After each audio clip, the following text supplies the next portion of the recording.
Bienvenue sur le débat animé. Aujourd'hui, nous parlerons de sectes. Salut YouTube. De nos jours, beaucoup de choses se sont améliorées. L'humanité au fil des années a beaucoup progressé dans un certain sens, mais certaines personnes peuvent se voir, trouver une solution qui leur permettrait de garder de l'espoir et une raison d'être.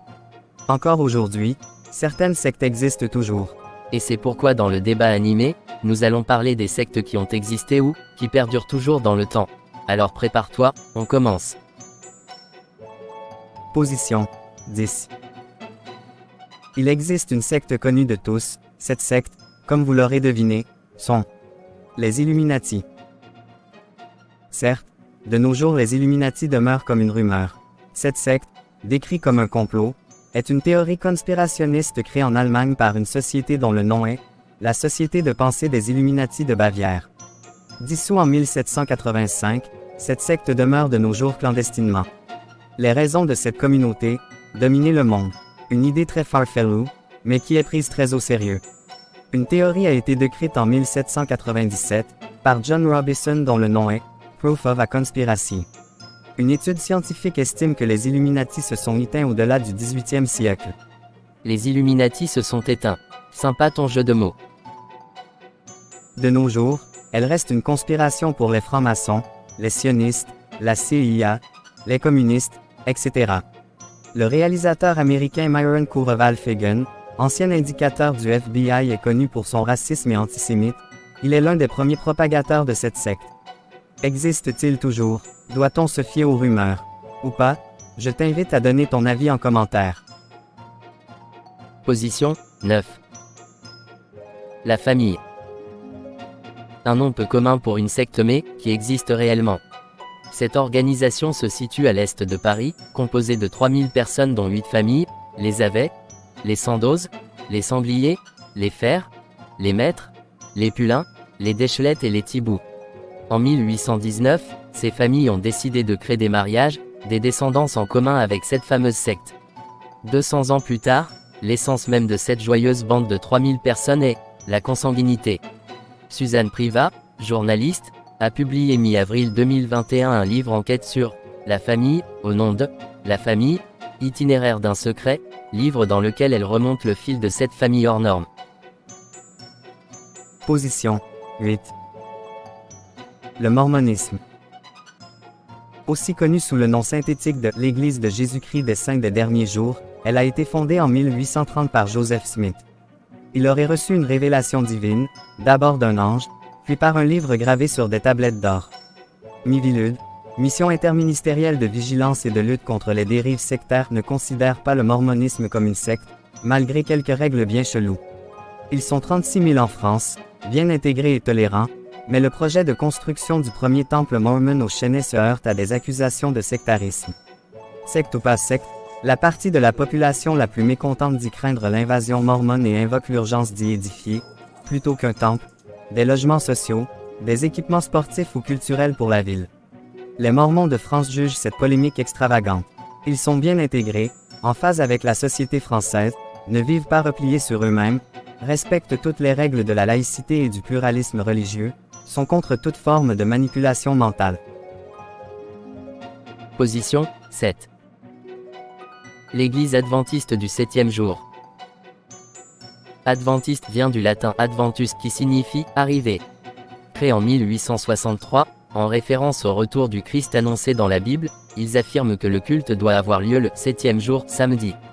Certains membres pensent que c'est le seul point différent des autres chrétiens, certains considèrent même que les écrits d'Ellen White, fondatrice du courant, et la Bible sont à qualité égale. Secte créée en référence au retour du Christ. Créée pour perdurer le samedi, considéré par les adventistes comme le jour biblique de repos et d'adoration. Avec plus de 18 millions de membres, c'est la 12e plus grande organisation religieuse dans le monde et la 6e du point de vue de l'implantation internationale. Position 6. Le Ku Klux Klan.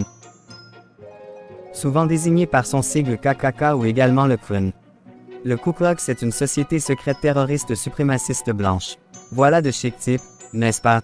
Leur nom pourrait signifier cercle de lumière alias kuplo signifiant cercle en grec, et lux, lumière en latin. Fondé à la veillée de Noël 1865 ou au début de l'année 1866, avec les lois Jim Crow, il est un des dispositifs des États du Sud pour s'opposer à l'application des droits constitutionnels des Afro-Américains. Son influence diminue au cours des années 1960 avec la vague du mouvement américain des droits civiques et la promulgation de différentes lois fédérales, comme le Civil Rights Act de 1964, le Voting Rights Act de 1965 et le Civil Rights Act de 1968, mettant fin à toutes les formes légales de discrimination raciale sur l'ensemble du territoire des États-Unis. De nos jours, le Klan est devenu une nébuleuse de groupuscules d'activistes et de terroristes qui se fondent dans le paysage de l'extrême droite américaine. Position 5. La science chrétienne. Cette secte a été fondée par Mary Baker Eddy, théologienne autodidacte qui estime avoir découvert, en 1866, les lois appliquées par Jésus pour guérir les malades. Une science chrétienne qui repose sur les enseignements de Jésus de Nazareth provenant du Nouveau Testament. La science chrétienne se veut une religion pratique permettant l'application de lois divines démontrables. Afin d'assurer la diffusion de cette science, Mary Baker Eddy fonde en 1879 une église sans credo, appelée « Église du Christ, scientiste ». Aujourd'hui, 1800 églises existent dans 82 pays et quelques centaines de milliers de pratiquants perdurent, principalement aux États-Unis. Position 4. Un classique connu comme les Illuminati. Avez-vous une idée? C'est évidemment les témoins de Jéhovah. Et oui, les petites personnes qui viennent toquer à votre porte pour vous expliquer comment votre mort sera atroce si vous ne rejoignez pas leur communauté existent depuis plus de 150 ans. Cela remonte à 1870, la secte annonce l'arrivée de Dieu dans les affaires humaines pendant la bataille de l'Armageddon. Ils sont issus d'un groupe né aux États-Unis, connu sous le nom d'étudiants de la Bible. Selon leur doctrine, Jéhovah est le nom personnel de Dieu, et faire connaître ce nom est primordial pour eux. Ils sont aussi restaurationnistes, c'est-à-dire qu'ils croient que Dieu a restauré le véritable christianisme par leur intermédiaire. De ce fait, ils sont très critiques envers les autres religions, qui pour eux font partie de Babylone, la grande organisation de Satan décrite comme l'empire mondial de la fausse religion. Ils se veulent aussi politiquement neutres et refusent d'accomplir un service militaire. En 2020, le mouvement revendique près de 8,42 millions de membres actifs dans le monde entier, plus de 17 millions de personnes, pratiquants et sympathisants confondus, ont assisté à leur célébration annuelle, le mémorial de la mort du Christ. Position 3. Le Temple du Peuple. Fondée en 1953 par le révérend Jim Jones, elle cible les fondements du marxisme. Censée aider les plus démunis, on apprend quelques années plus tard que le révérend Jones a volé ses fidèles, simulant de faux miracles et incitant les hommes adeptes à se sodomiser. Aïe, je crois que j'ai mal aux fesses là. Ça passe toujours plus facilement en écoutant. C'est le 18 novembre 1978 lors d'un suicide collectif, qu'elle est devenue l'une des sectes les plus dangereuses de France.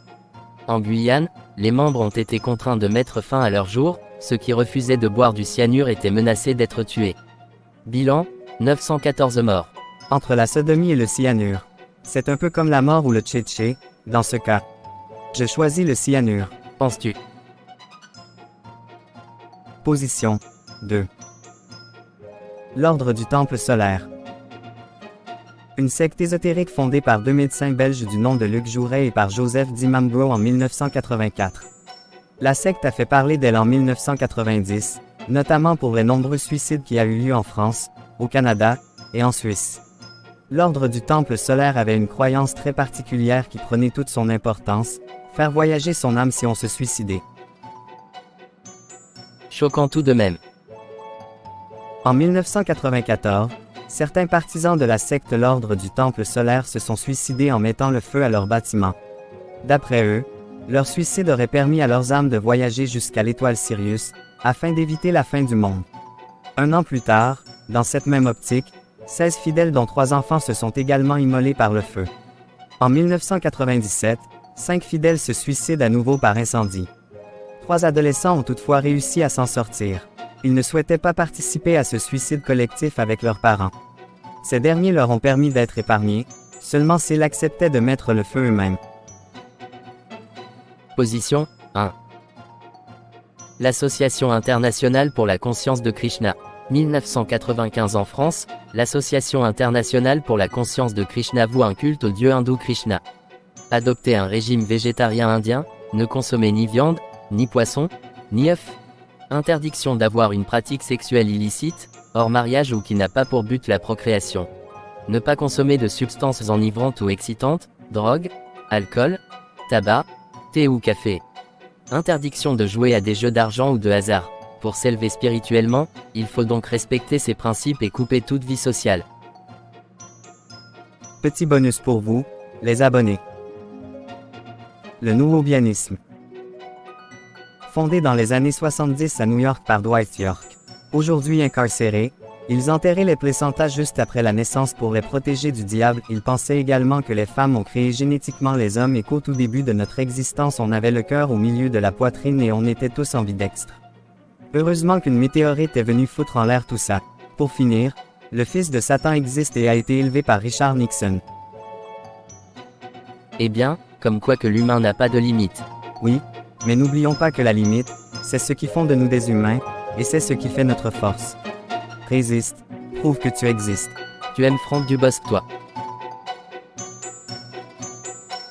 Et voilà les amis pour aujourd'hui, si tu as aimé, lâche un pouce, et abonne-toi. À bientôt les amis, sur le débat animé.